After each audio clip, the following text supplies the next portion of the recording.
Kahit saan sa syudad, maraming mga lugar na pwedeng puntahan. Pero kung trip niya ay super private at super romantic din sa lamig, this you gotta try. Masarap talaga at romantic dito sa Tagaytay, lalong-lalo na dito sa Antonios. After our adventure ni James sa The Boutique, time for Sweetie Sweetie Mode Part 2. Dito naman sa Antonios. Mag-enjoy ka naman. Ang lamig eh, sarap ng This is our yakapan. third time, di ba? Here. Oo. Pupunta tayo at mag-enjoy tayo ng romantic meal. Let's be romantic, babe. Tara. Ang Antonios, may taglay na 3 P. Panalong ambiance, privacy, at pagkaing masarap. Ito ang lugar na napakasarap pasukin at ikot-ikutan. Pagpasok na pagpasok, ang feeling mo, you are, parang di ba, in a veranda or parang yung entryway na medyo provincial talaga yung atmosphere, di ba? Parang Sa Escalante ka antik-antik. lang. Mukhang lumang bahay Kastila ang design ng buong Antonios. At ang mga hardin, simply beautiful. When we want to be outdoors. So, ganyan talaga, surrounded ka by all the different types of trees. Kung inyong tatanungin, nabisita na namin ang Antonios dati.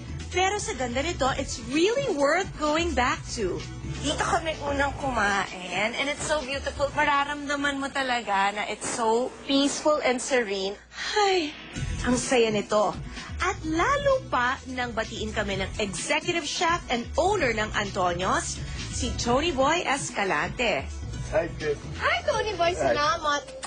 Si Tony Boy nagbahagi ng isang maliit na kwento tungkol sa kanyang sikretong paraiso. This place is so beautiful, pero ang sinasabi mo sa akin 5 years ago, coffee plantation ito. I remember I left for Australia to study. My flight was 10 o'clock in the evening. I brought 2 people here from Bacolod to clean up the place. Tapos? And then from there, this is how it is now. Siyempre pa, mula sa kasaysayan ng Antonios, dumiretso na ako sa katakam-takam na menu. Kwentuhan mo ako about this menu. As I'm reading it, parang nakikita ko talaga na it's really fine dining. No, actually, I just want casual, but elegant. You can come here in slippers. You can come here from the beach. So some people comes here, sometimes they really dress up. Okay, ang tanong ko, Tony Boy, sa'yo kasi romantic talaga yung ambiance. By Okay. nature, romantic ka. Yes, I don't want to say because of my food, but I think it comes with the food and the ambiance. Oh boys, tandaan nyo, gawin ninyong prinsesa ang mga girls ninyo.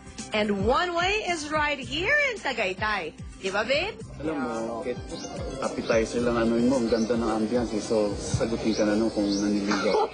Ganon? Oo naman siya. O, di ba? So, dito rin kaya sa Antonios napasagot ni Christian Bautista ang love niyang si Rachel Ango? Nabanggit din sa amin talaga Yeah. ni Christian Bautista at ni Rachel Ango na nakapag-date na rin sila dito. Si Okay. Ann Curtis nga nangulit sa amin to come here. Kaya ba nagpupunta din dito ang mga artista at personalities kasi may feeling of privacy? Yes, I think I believe so. Sometimes you don't even know. Like sometimes they meet their friends out, going out the door already. Nakakagulat kasi ito, Nga tayo, hindi natin nalaman that this place existed. Nakaka-excite naman maglagi at kumain dito. Wait, did I just say kumain? Well, wag na natin patagalin pa yan. Sarap. Sarap.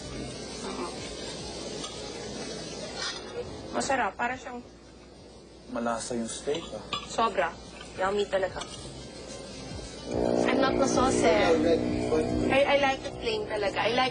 Gusto ko talaga na yung kung ano yung natural na lasa ng karne na nafe-feel mo talaga. Ang sarap ah. Ang sarap ng steak ah. The steak is really delicious. Okay. I love the potato. This is one day to really, really treasure. Ang lamig-lamig dito eh. Kailangan may kahag. The secret hideaway that is Antonios. Babe, gusto mo yung food? Oo, sarap nga eh. Gusto ko bumalik dito. Okay, good. Hindi, kasi ang masarap sa lugar na to is you get in touch with nature, di ba? And blessed tayo dahil ngayon nga na October na, so October, November, December, January, all the way until February, malamig. Kaya masarap talagang pumunta dito sa Antonios. Kailan tayo babalik? Kailan ba? Ikaw, anytime. Okay, Ako naman magdadrive eh. Let's go. And come back, we shall.